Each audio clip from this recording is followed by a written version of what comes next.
काय मग मित्रांनो, मग आता तुमचं ठरलं का? फायनल झालं? काय म्हणता? हो की तुम्हाला काय शिकायचं, पुढं काय बनायचं?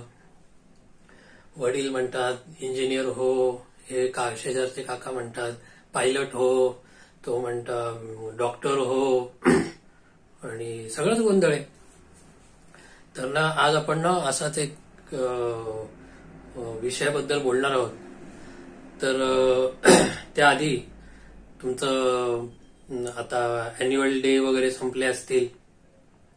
8वी 9वीच्या मुलांना तर आता ऑलमोस्ट म्हणजे सीबीएसईच्या तर ऑलमोस्ट आता वर्ष संपल्यासारखंच आहे. 10वीला जायचे वेळ लागले. त्यांनाही पुन्हा डबल टेन्शन की आता 11वी नंतर मी इंजिनिअरिंगला जाऊ का, मी काही कशामध्ये बीएससी करू का, काय करू. हो की नाही? टेन्शनचीच गोष्ट आहे. पण आज मी काही तुम्हाला टेन्शन वाढवायला नाही आलेलो. डोंट वरी. आज मी तुम्हाला काय सांगायला आलोय माहिती का, की इंजिनियर नक्की कसा विचार करतात आणि फिजिक्सवाले नक्की कसा विचार करतात.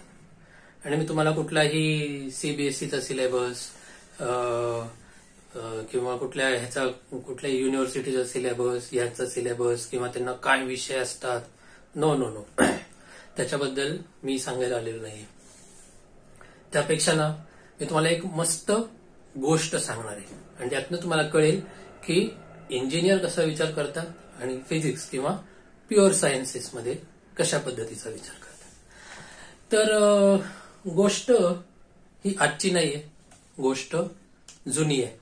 अंग्रेजों के जमाने की, भारताच्या बाबतीत तर अंग्रेजों के जमाने की ये स्टोरी है.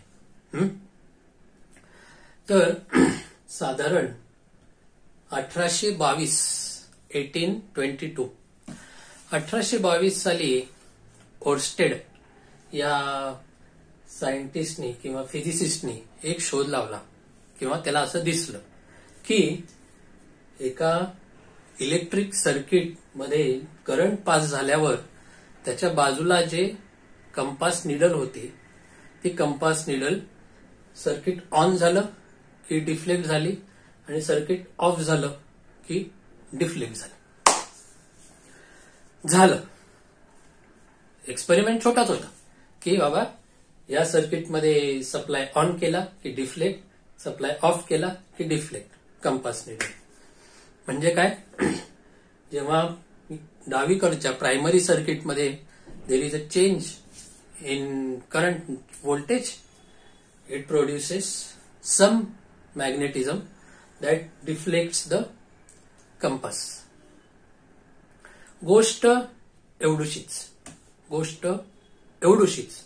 पण त्यांनी इसवी सन 1822 पासून एक इतकं मोठं revolution, we call it electromagnetic revolution सुरू केलं ना की बस.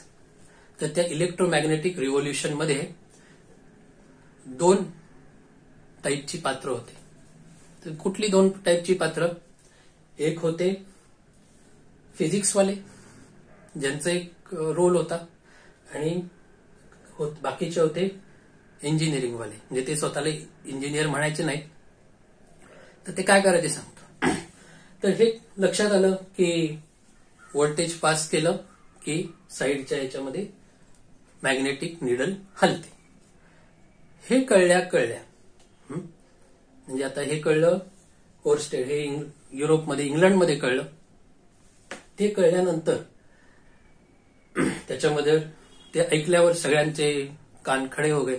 सगळ्यांचे प्रयत्न सुद्धा, अरे याचं मी काय करू शकतो, अरे मी त्याचं काय करू शकतो, अरे हे काय, अरे ते काय. झालं कार्यक्रम सुरू झाला. तर हम्फ्रे डेव्ही, ज्यांनी एक मोठी बॅटरी आणि त्याच्यावर म्हणजे खोली एवढी बॅटरी बनवून त्याचे 2 इलेक्ट्रोड जवळ आणले आणि त्यातनं स्पार्क क्रिएट केला होता 1800 साली. त्या हम्फ्रेचा शिष्य होता Michael Faraday the great, Faraday the great. तर तो त्या हम्फ्रे डेव्हीच्या अंडर तो शिकायला होता. खरं तर तो शिकण्यानी किंवा ह्यानी कुठलेही त्यांनी न्यूटन्स लॉ आणि ह्याच्या टाईपचं फिजिक्स कुठल्याही शाळेत जाऊन तो वगैरे शिकलेला नव्हता. तो एक होता बुक बाइंडरचा मुलगा वगैरे असं म्हणतात. पण तो लॅबोरेटरी असिस्टंट म्हणून हम्फ्रे डेव्हीकडे काम करत होता आणि मग त्याचं जो बोलायचं ते त्याच्या नोंदी घेऊन तोही त्याच्या एक्सपेरिमेंटमध्ये मदत करायला लागला.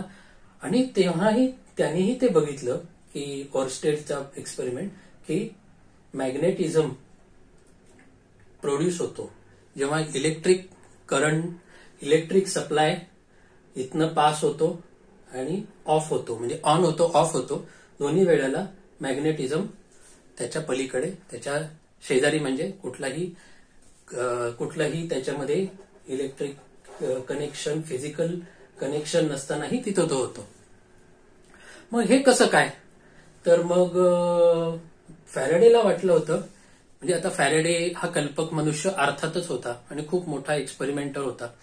त्याला असं वाटलं की इथनं जेव्हा हे सप्लाय ऑन होतो, so there are some magnetic lines of force, म्हणजे असं अदृश्य मॅग्नेटिक पॉवरच्या रेषा इकडे जातात आणि त्या पलीकडच्या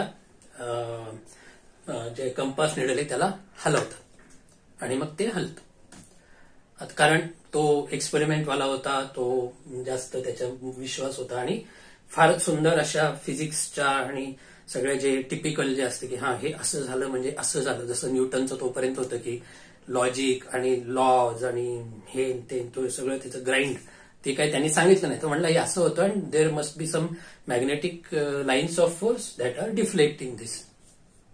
काय वाटतं काय केलं असेल? अर्थातच तिकडचे जे हुशार आणि सो कॉल्ड रॅशनलिस्ट तिथं ते बसले होते. ते म्हणते अरे काय बोलतो हे काय, दिस डज नॉट साऊंड सायंटिफिक. आणि फॅरेडे दुःखी झाला. तो म्हणला हो बघा हे असं तर होत आहे. मग तो म्हणला की change in electric current is producing change in magnetism, आणि तिथं change in electric current is producing magnetism in the coil, आणि त्यातनं ते होत आहे. आणि मग त्याच्यानंतर तो जाऊन म्हणला की मला असं वाटतं की हे चेंज इन इलेक्ट्रिक करंट आणि चेंज इन मॅग्नेटिझम म्हणजे मॅग्नेटिझम आणि तो जो लाईट आहे, प्रकाश आहे, तर हे तिन्ही इलेक्ट्रिसिटी, मॅग्नेटिझम आणि प्रकाश, लाईट, हे तिन्ही एकाच माळेचे मणी आहेत. हे एकच आहे तिन्हीचं त्रिकूट, ब्रह्मा विष्णू महेश, म्हणजे एकाच पराशक्तीचं, म्हणजे एकाच कुठल्या तरी इलेक्ट्रोमॅग्नेटिझमचं हे तीन वेगवेगळी रूप आहेत आपल्याला दिसणार. अर्थातच सगळे धक्का बसला. अरे काय काय काही बोलतो हा, काही बरं का. आणि त्यांनी केला, पण त्याला ते काही सगळ्यांच्या भाषेत जे प्रेझेंटेबल किंवा सगळ्यांना पटेल आणि ते एक थिअरी म्हणून सगळ्यांना ऍक्सेप्ट होईल. कारण काय, एकदा थिअरी मांडली की हे तिन्ही एकच आहे, तर मग तुला त्याचं मॅथमॅटिक्स लागतं आणि तो एक्सपेरिमेंटल प्रूफ द्यावा लागतो. तर मग म्हणजे अर्थातच आपण आता फिजिक्सवाल्यांच्या बद्दल बोलतोय, फिजिसिस्ट लोकांचं आपण बोलतोय. आणि मग त्याचे विचार इंग्लंडमध्येच दुसरा एक मॅथमॅटिशियन, कवी आणि फिजिसिस्ट बुद्धीचा आणि असाच एक अवलिया माणूस होता. त्याचं नाव होतं जेम्स क्लार्क मॅक्सवेल. तर हा कोण जेम्स क्लार्क मॅक्सवेल? तर आईन्स्टाईन म्हणला. आईन्स्टाईनला कोणीतरी एका पत्रकारांनी विचारलं होतं की तुम्हाला काय वाटतं की म्हणजे पुढची पिढी ही मागच्या पिढीच्या खांद्यावर उभारून पुढचं जग बघते. तर मला वाटतं की आईन्स्टाईन साहेब तुम्ही न्यूटनच्या खांद्यावर उभारून पुढचं जग बघताय. तर आईन्स्टाईन म्हणतो ना यू आर रॉंग. तो म्हणतो की मी जेम्स क्लार्क मॅक्सवेल नावाच्या एका अफाट माणसात, म्हणजे माझ्या आधीच्या त्यांच्या खांद्यावर बसून आम्ही पुढचं दृश्य बघू शकतोय, कारण जेम्स क्लार्क मॅक्सवेलनी इतकं मोठं काम केलंय. तर हा जेम्स क्लार्क मॅक्सवेल हाही स्कॉटिश, ब्रिटिश. तर त्यांनी लक्षात घेतलं की अरे फॅरेडे काहीतरी म्हणलाय आणि त्याला वाटलं की काहीतरी याच्यात गणित आहे आणि I can solve something from here. तर तो फॅरेडेला भेटायला गेला. त्यांनी फॅरेडे जे काय ते केलेलं होतं, फॅरेडे तोपर्यंत म्हातारा झाला होता आणि म्हणजे असं थकला होता, खूप एक्सपेरिमेंटेशन पाऱ्याशी संबंधित, त्यामुळे त्याचं डोकं, विस्मरण, असं खूप काय काय झालं होतं आणि तो तसाही निराश झाला होता. कारण त्याचा जो मुख्य जो गाभा त्यांनी म्हणला होता की हे इलेक्ट्रिसिटी, मॅग्नेटिझम आणि लाईट हे तिन्ही एकाच पासून कशातनं तरी ते तयार होणार आहे, हे पण तो काही सिद्ध करू शकला नव्हता. तर मॅक्सवेल म्हणला yes I can do that. आणि मग तो त्याच्या ह्याच्यावर बसला. त्यांनी शोध निबंध मॅक्सवेल फॅरेडेचे वाचले आणि त्याच्यावरनं त्यांनी 1855 साली की त्यांनी तो सगळं बघितलं आणि त्याच्यावर त्यांनी इतकी जबरदस्त गणित तयार केली आणि ती कोणालाच कळली नाही अर्थातच, कारण ती गणितं होती आणि अतिशय म्हणजे वेक्टर अल्जेब्रा मधला काय म्हणतात त्याला द फ्रंटियर तेव्हाच्या काळातली.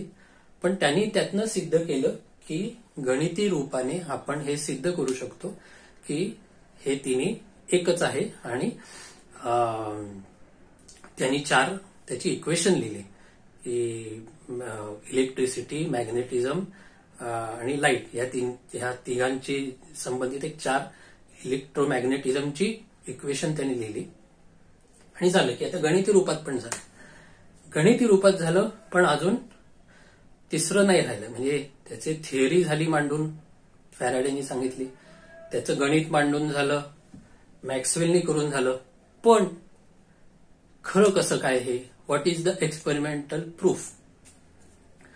तर ते तेव्हाही सगळ्या हुशार युरोपमधल्या सगळ्या काय म्हणतात युनिव्हर्सिटीजमध्ये हा प्रॉब्लेम होताच, की म्हणजे प्रॉब्लेम इन द सेन्स की हे चॅलेंज सगळ्यांनाच होतं की हु विल प्रूव्ह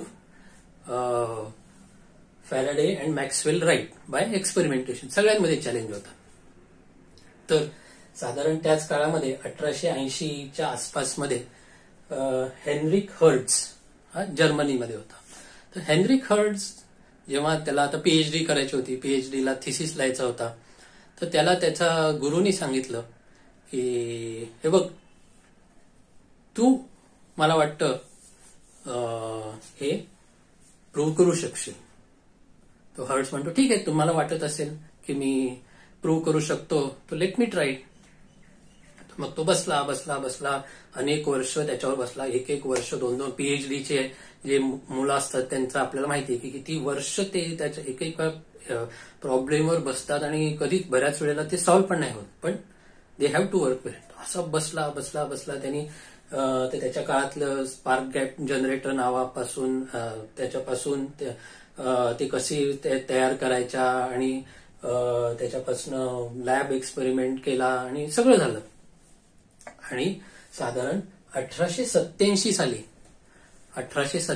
साली त्यांनी सिद्ध केलं की इंडीड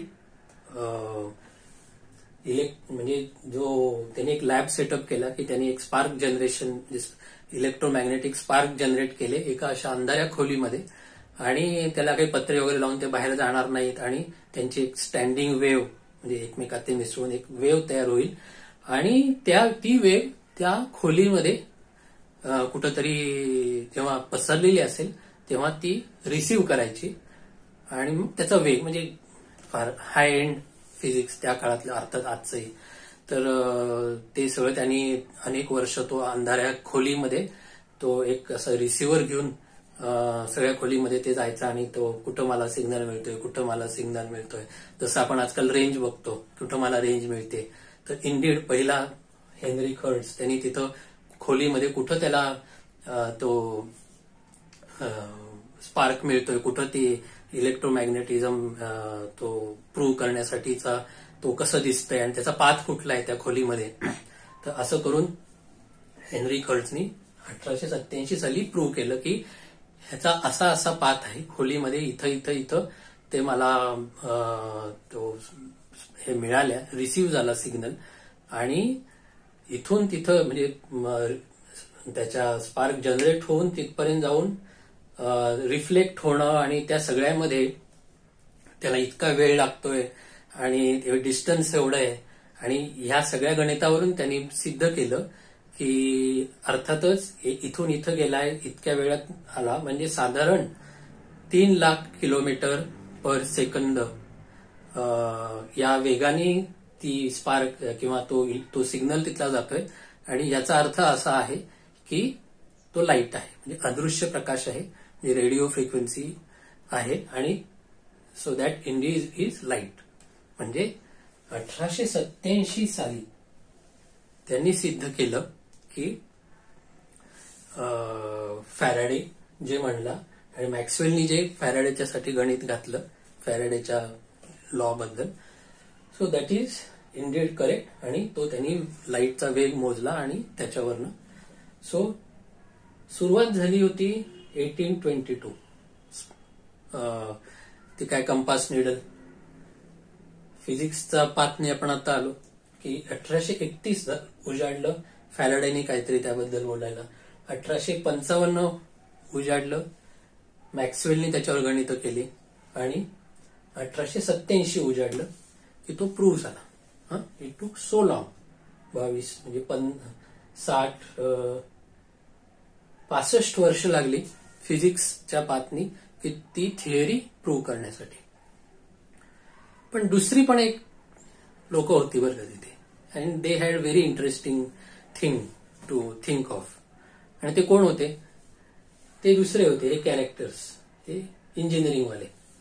म्हणजे तेव्हा त्यांना इलेक्ट्रिशियन म्हणायचे, इलेक्ट्रिकवर काम करणारे, इलेक्ट्रिकवर एक्सपेरिमेंट करणारे म्हणून त्यांना इलेक्ट्रिशियन असं त्या काळात म्हणायचे. तर 1822 साली ते कंपास निडल आणि ते सगळं झालं. तर 1825 साली एक अंग्रेजों के जमाने का अफसर होता, ईस्ट इंडिया कंपनी, तुम्हाला माहित आहे ईस्ट इंडिया कंपनी, त्यातनं सर्व्ह केलेला आणि त्यातनं रिटायर झालेला. त्याचं नाव होतं विलियम स्टर्जन. म्हणजे जसे ते हम अंग्रेजों के जमाने के ऑफिसर है किंवा हम तुम लगान क्यों नहीं देता वगैरे त्या टाईपचे जे असे मोठे मोठे लॉक असे केसांचे आणि केस असे वेगळ्याच पद्धतीचे आणि थोडंसं टक्कल असणारा असा व्यक्ती होता आणि तो सर्व्ह केलेला होता आर्मीमध्ये आणि तो रिटायर झाला होता आणि रिटायर झाल्यानंतर त्याला काहीतरी करायचं होतं आणि त्याचा थोडाफार फिजिक्स म्हणजे त्या काळातल्या जे काय असेल सायन्सेसचा अभ्यास झाला होता आणि त्यांनी ओरस्टेडचं बघितलं होतं की हे काहीतरी होतंय, लेट मी थिंक अबाउट.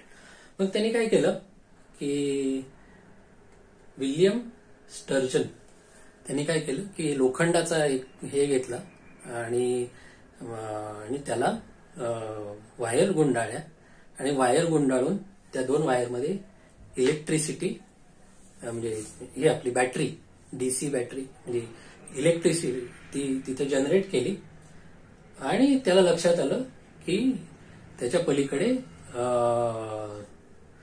तो काय लोखंडाचा चुरा किंवा काय बर किंवा लोखंडाचा किस तो त्यांना उचलू शकतोय.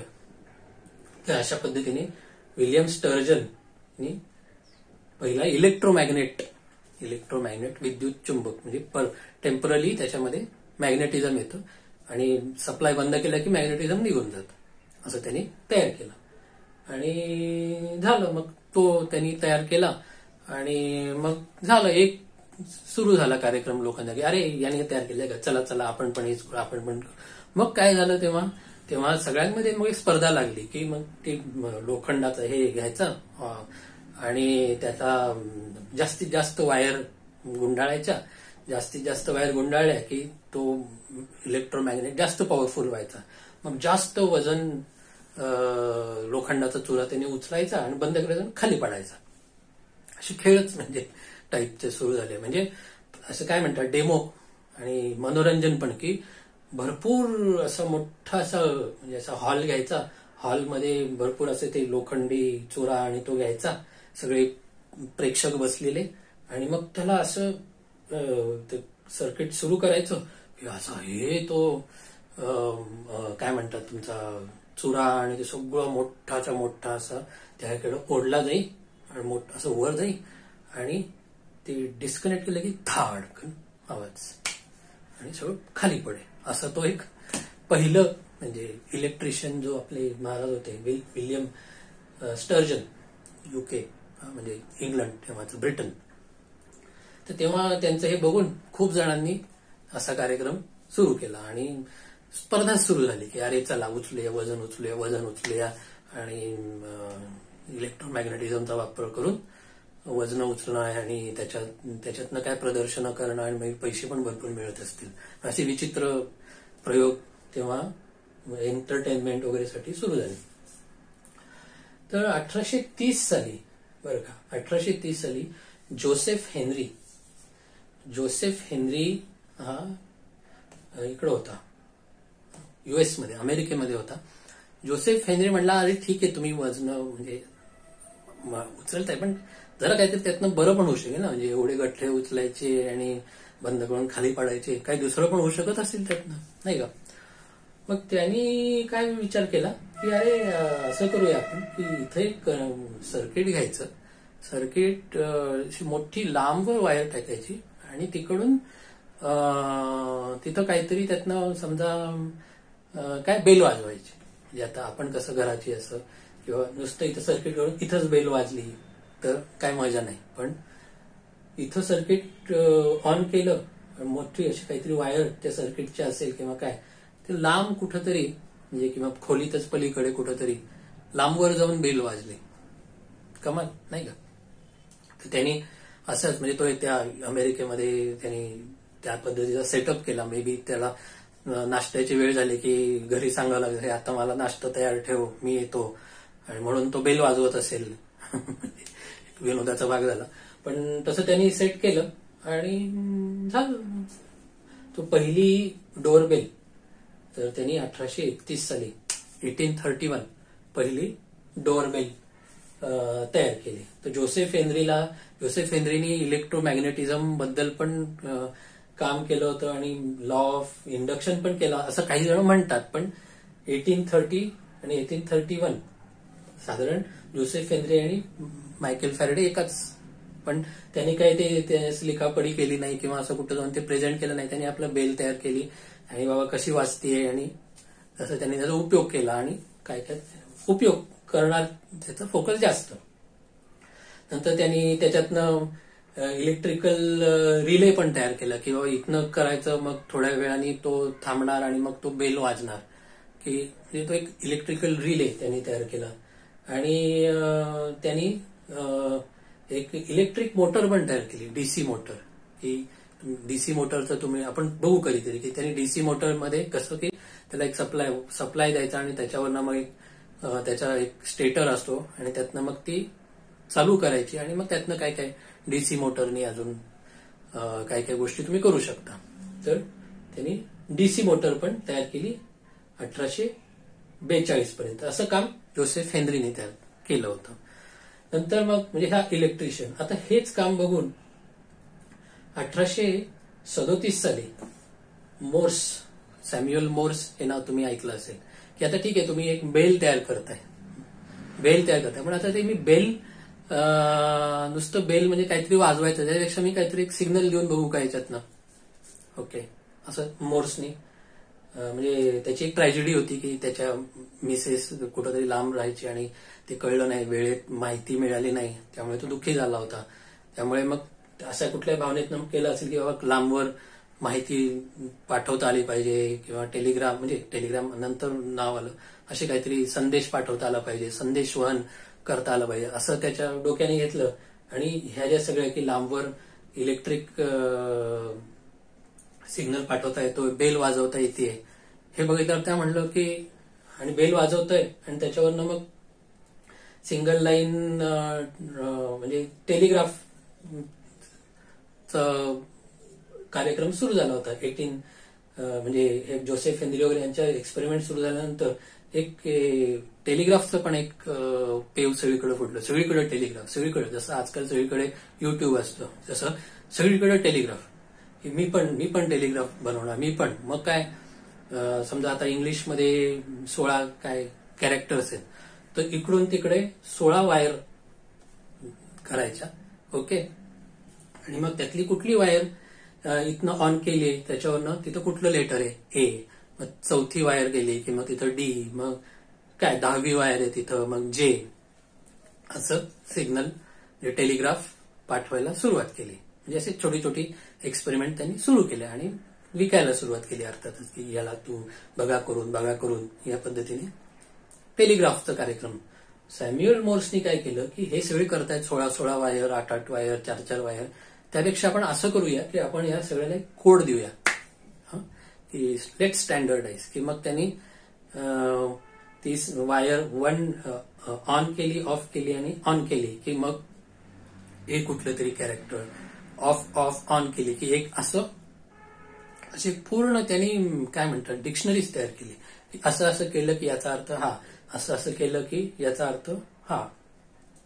एक सिंगल वायर वापरून त्यांनी टेलिग्राफ पाठवण्याचा पद्धत घालून दिली आणि त्याला म्हणतात मोर्स कोड. त्यांनी कोड लिहून दिला की हे झालं की 101 म्हणजे ऑन ऑफ ऑन म्हणजे ए किंवा व्हॉट एव्हर, तसं त्यांनी कोड लिहिला आणि मग एक वायरमध्येच लोकांचं काम व्हायला लागलं. मग 1838 साली मग व्हीटस्टोनचा टेलिग्राफ आला, म्हणजे त्यात अजून सुधारणा करून. नंतर 1850 इंग्लंडपासनं अमेरिकेच्या कुठल्या बेटापर्यंत अंडर सी केबल, म्हणजे खूप प्रयत्न केले, त्यात ती जळली, पुन्हा टाकली, त्यात प्रॉब्लेम झाले, बरंच काय काय झालं. पण त्या 1850 किंवा त्याच्या आसपासामध्ये समुद्राच्या खालून मग हा टेलिग्राफ पाठवण्याची सोय झाली. मग आणि 1894 मध्ये मग मार्कोनीने टेलिग्राम सुरू केला.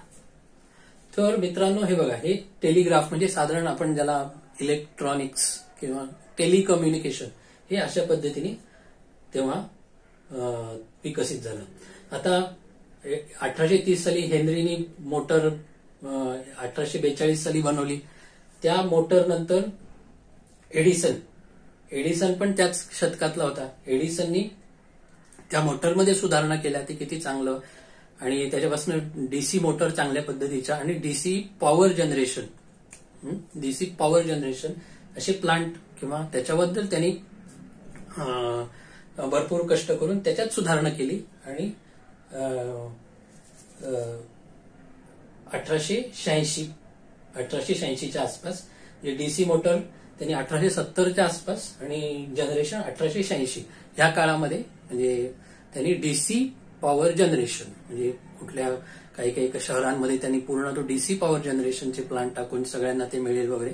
तर एडिसननी अजून पण बरंच काही केलं, पण इलेक्ट्रिक किंवा इलेक्ट्रोमॅग्नेटिझमच्या मुख्य याच्यामध्ये तो डीसी पॉवर जनरेशन आणि डीसी मोटर याच्यामध्ये त्यांनी बऱ्यापैकी खूप काम केलं होतं. आणि तो डीसीचा चाहता होता, डीसी पॉवरत गेली पाहिजे. पण त्याच्याच अंडर काम करणारा एक दुसरा मनुष्य होता, अतिशय हुशार, आणि त्याचं नाव होतं निकोला टेस्ला. तर निकोला टेस्ला त्याच्या अंडर काम करून काही कारणाने तो तिथनं बाहेर पडला. आणि तोही अतिशय हुशार इलेक्ट्रिशियन इंजिनियर होता, इलेक्ट्रिकल इंजिनियर. आणि त्याला तर म्हणे असे स्वप्नामध्येच डिझाईन दिसायची की अरे याचं पॉवराची हे असं डिझाईन केलं मोटरचं की असं काहीतरी त्यातनं इलेक्ट्रिसिटी म्हणजे ते सप्लाय पूर्ण होईल आणि असं काय काय होईल असं त्याला इमॅजिनेशन मध्ये दिसायचं. आणि तो सकाळी उठून किंवा काय ते डिझाईन बनवायचा आणि मग तसे त्याचं इलेक्ट्रिकल सर्किट पूर्ण करायचं.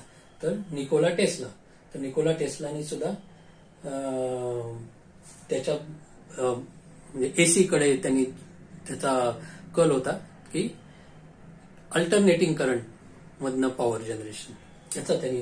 तर त्या टेस्लाला तर त्या काळामध्ये अशा पद्धतीने एडिसन डीसी पॉवरवाला होता आणि त्याच्या विरोधामध्ये वेस्टिंगहाऊस नावाचा अमेरिकेतला दुसरा एक बडा आसामी तो होता एसी पॉवर जनरेशनवाला, की नाही अल्टरनेटिंग करंट वापरलं तर सर्व दूर पसरेल आणि स्वस्तात जाईल. अशा पद्धतीने एसी का डीसी याच्यामध्ये मोठा वाद, मोठा वॉर ऑफ करंट्स त्या काळातला म्हणलं जातो. इतकं मोठं भांडण झालं, गेम ऑफ थ्रोन्स असं ज्या काळात म्हणतो. तर सो वेस्टिंग हाऊसनी एसी पॉवर जनरेशनचं काम पहिल्यांदा सुरू केलं.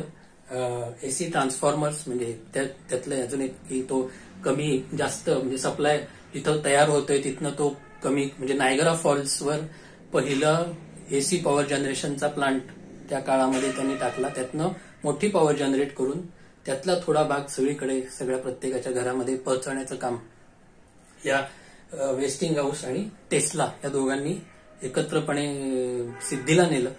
आणि तो अतिशय म्हणजे मोठा माणूस होता. आपल्या इथे जसे टाटा वगैरे जशी फॅमिली आहे तशी तिथली वेस्टिंग हाऊस.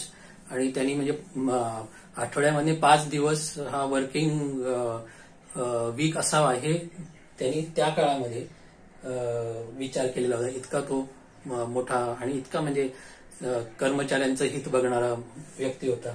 आणि त्यांनी मग मोठी प्रदर्शनं भरवली आणि सगळ्यांमध्ये एसी पॉवर जनरेशन किती चांगलं आणि ते किती सेफ आणि अशा प्रकारच्या गोष्टी त्याच्यामध्ये त्यांनी घेतल्या. आणि एडिसन आणि टेस्ला असं म्हणतात, पण एडिसन आणि वेस्टिंग हाऊस यांचे एसी आणि डीसी मध्ये अजून पण एक फार विचित्र होतं की एडिसन म्हणायचं की यांची जी एसी पॉवर आहे ती अतिशय भयंकर आहे आणि याचा शॉक लागला तर मनुष्य मरू पण शकतो. तर मग त्यांनी इतकी भयंकर त्याची हे केली की अरे हे बघा याला या कुत्र्याला हे सप्लाय लागला आणि तो मेला, त्या मांजराला लागला आणि तो मेला. ही एसी पॉवर अतिशय भयंकर आहे, so it should not be use आणि बॅटरी आणि डीसी पॉवरच सगळ्यांना मिळाली पाहिजे. आणि त्या पद्धतीने त्यांनी अशी अतिशय भयंकर आणि म्हणजे प्राण्यांना मारण्याचे एक्सपेरिमेंट त्यांनी सगळीकडे दाखवले. आणि किती भयंकर आहे ही एसी पॉवर म्हणजे आपल्या घरात आजकाल जी असते ती. तर तसं त्यांनी करून मग अतिशय बदनाम पण केलं होतं. अशा पद्धतीने एसी पॉवर का डीसी पॉवर ह्याच्यातला एक अतिशय मोठा वाद त्या काळामध्ये अमेरिकेमध्ये आणि त्या आसपास ती सगळीकडेच होता. पण सांगायचा मुद्दा असा की 1822 पासून आणि 1800 म्हणजे हे एसी आणि डीसी पॉवर मधला वाद. आणि 1887 साली आपल्या निकोला टेस्ला यांनी एसी मोटर म्हणजे अल्टरनेटिंग मोटरचं डिझाईन केलं. आणि त्यामधनं त्यांनी की बाबा कुठलाही मुव्हिंग पार्ट नसतानाही त्यातनं ते वापरून आपल्याला कशा गोष्टी ओढता येतील, पाणी चढवणं वगैरे आपण ते करतो, पण ते कसं करता येईल त्याचं त्यांनी डिझाईन तयार केलं.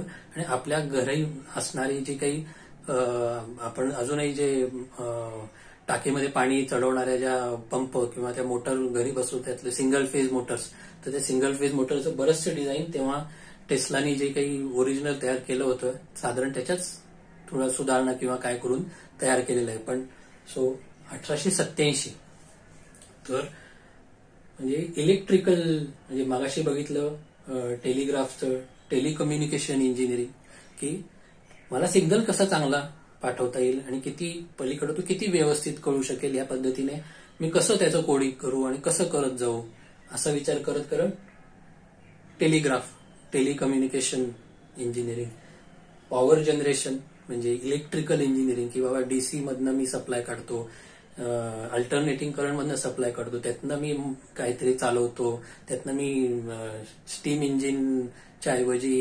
इलेक्ट्रिकल इंजिन लोकोमोटिव्ह बनवतो किंवा इलेक्ट्रिसिटी सहाय्याने मी ब्रेक बनवतो.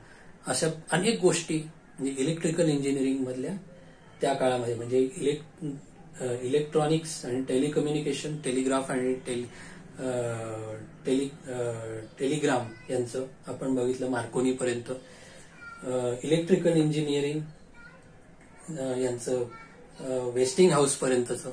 तर अशा पद्धतीने 1822 पासून ह्या 2 ब्रांचेस टेलिकम्युनिकेशन इंजिनिअरिंग आणि इलेक्ट्रिकल इंजिनिअरिंग आणि त्याच्या पॅरलल चालणारं फिजिक्स मधलं एक्सपेरिमेंटेशन आणि electromagnetism is indeed light electricity आणि magnetism are indeed one and the same, एकाच याची 3 रूप आहेत असं प्रूव्ह करण्याचं हे त्याच 80 वर्षामध्ये घडलेल्या गोष्टी, बरोबर. तर ज्यांना फिजिक्स मधला लॉ प्रूव्ह करायचा होता, फॅराडे, मॅक्सवेल आणि हेनरी हर्ट्झ, ते त्या पद्धतीने विचार करत होते.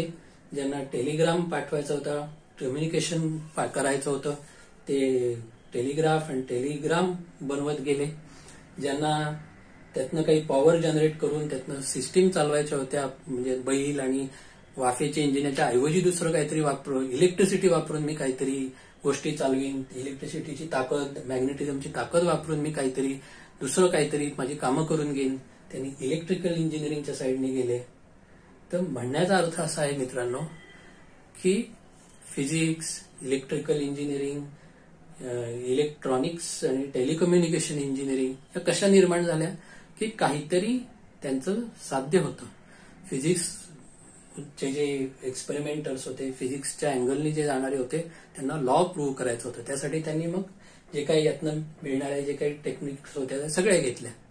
त्यांना टेलिग्राफ पाठवायचं होतं, ते टेलिग्राफ कसं चांगला पाठवता येईल, तो किती अचूक होईल, मग किती त्यात कमीत कमी खर्चात होईल, किंवा चांगल्यात चांगलं सर्किट मी कसं बनवीन, त्यातनं लॉस कसा कमी होईल, म्हणजे सिग्नल लॉस कमी, जास्तीत जास्त लांब कसं जाईल, हे टेलिकम्युनिकेशन अप्लिकेशन.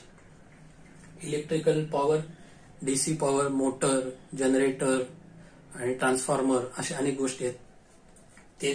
ते सुधारत गेले जाणारे एडिसन, टेस्ला, वेस्टिंगहाऊस, ब्रेक मारणं इलेक्ट्रिसिटीचा, म्हणजे इलेक्ट्रिक पॉवरचा वापर करणारे इलेक्ट्रिकल इंजिनिअरिंगला गेले आणि किती चांगल्यात जास्तीत जास्त पॉवर मी जनरेट करू शकेन आणि जास्तीत जास्त त्याचा वापर करू शकेन याचं अप्लिकेशन करणारे. सो अप्लिकेशन करून काहीतरी साध्य करणारे हे सगळे इंजिनिअरिंग साईडला गेले आणि तो काय आहे, इलेक्ट्रोमॅग्नेटिझम काय आहे हे शोधणारे फिजिक्सच्या साईडने गेले, बरोबर. तर सांगण्याचा मुद्दा असा की तुम्ही प्युअर सायन्सेसला जेव्हा जाता, म्हणजे फिजिक्सला जेव्हा जाता, तेव्हा तो लॉ कुठला आहे तो तुमचा मुख्य, आणि तो सिद्ध कसा करायचा त्यासाठीचं मॅथमॅटिक्स कुठलं, त्याची थेअरी कुठली, म्हणजे त्याचं स्टेटमेंट ऑफ थेरम कुठलं, आणि तो प्रूव्ह कसा झाला आणि तो प्रूव्ह कसा करायचा, हा असतो फिजिक्सचा व्ह्यू पॉइंट. त्यासाठी गणित आणि त्याला ते गणितात आणि सूत्रात कसं बांधायचं तो असतो मॅक्सवेल सारख्या गणिती लोकांचा व्ह्यू पॉइंट, कसं करायचं आणि तो सिद्ध कसा करायचा, हे एक्सपेरिमेंटल सायंटिस्ट हेनरी हर्ट्झ की ते फिजिक्सवाले झाले.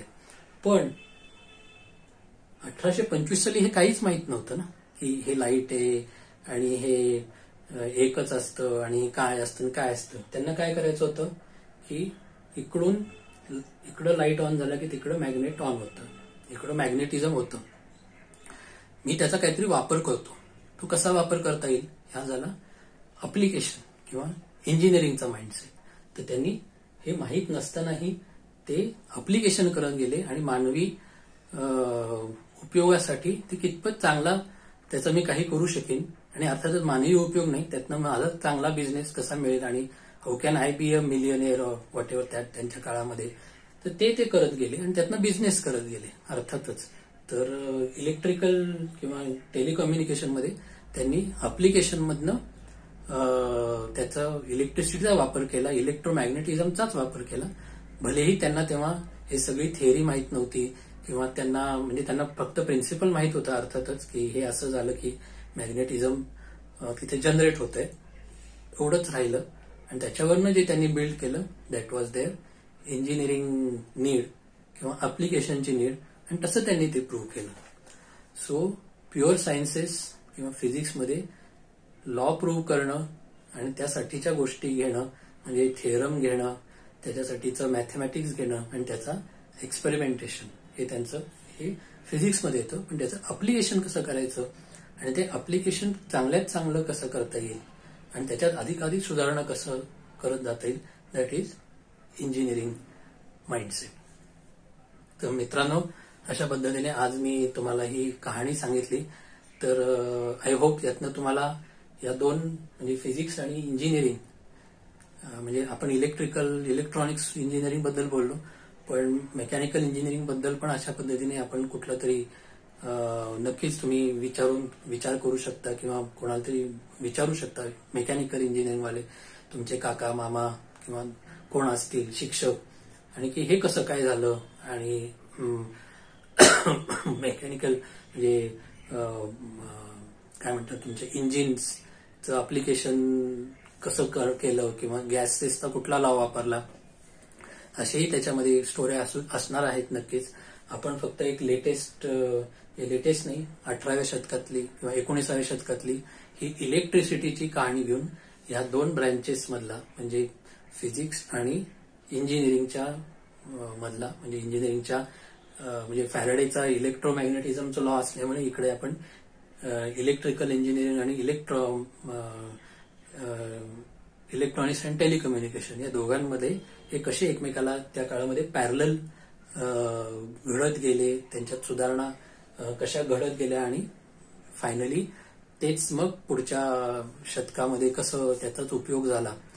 तर असं हे माइंडसेट आहे. आणि एकच गोष्ट दोन वेगवेगळी लोक दोन वेगवेगळ्या पद्धतीने बघतात, कारण शेवटी त्यांना काय प्रूव्ह करायचं आहे, त्यांना लॉ प्रूव्ह करायचा आहे, लॉ बद्दल माहिती पाहिजे, प्रिन्सिपल बद्दल माहिती पाहिजे, दे विल गो फिजिक्स वे, आणि ज्यांना त्याचं अप्लिकेशन आहे त्याचा उपयोग करायचा आहे they will go the engineering way. Okay, तर आता आपण इथे थांबूया आणि नक्कीच तुम्ही आता विचार करा की आपण कुठल्या पद्धतीने विचार करू शकतो. आणि अर्थातच तुम्हाला घाई नाहीये, अजूनही अनेक तुम्हाला परीक्षा आहेत, अनेक शिकायचं आहे, पण एवढी माहिती तुम्हाला काय करायचं याच्याबद्दल ठरवण्यामध्ये काहीशी मदतीला येऊ शकेल अशी मी अपेक्षा बाळगतो. आणि नवीन वर्ष आता जवळच आलेलं आहे, तर तेव्हा तुम्ही नक्कीच त्याच्याबद्दल विचार करताना आपण काय करू शकतो आणि या अशा अनेक गोष्टी मी तुम्हाला सांगितल्या त्याच्याबद्दल अधिक वाचन करा. यातली जी काही नावं मी तुम्हाला सांगितली, William Sturgeon, Joseph Henry, Samuel Morse, Wheatstone, नंतर मार्कोनी यांची बद्दलची माहिती मी तुम्हाला व्हिडिओ खालच्या डिस्क्रिप्शनमध्ये देईन. आणि माझ्या तिसऱ्या पुस्तकामध्ये म्हणजे तिसरं पुस्तक पूर्ण इलेक्ट्रोमॅग्नेटिझम या विषयालाच वाहिलेलं आहे, तर त्याच्यामध्ये तुम्हाला ही माहिती विक्रम वेताळाच्या गोष्टींच्या रूपामध्येही वाचायला मिळू शकेल. तर तीही लिंक्स मी तुम्हाला डिस्क्रिप्शनमध्ये देईन. तर या ठिकाणी आपण थांबूया आणि नक्कीच जेव्हा तुम्ही बेल वाजवाल किंवा लिफ्ट बघाल तर तुम्हाला ही महान व्यक्ती फॅराडे असो, स्टर्जन असो, जोसेफ हेनरी असो, सॅम्युअल मोर्स असो, हे यांचं आपण नक्कीच आठवण करूया आणि ते कसे यांच्या कर्तृत्वामुळेच आपल्याला या गोष्टी बघायला मिळतात आणि आयुष्य सुलभ झालंय, तर असा आपण विचार करूया. तर चलो, थँक्यू व्हेरी मच.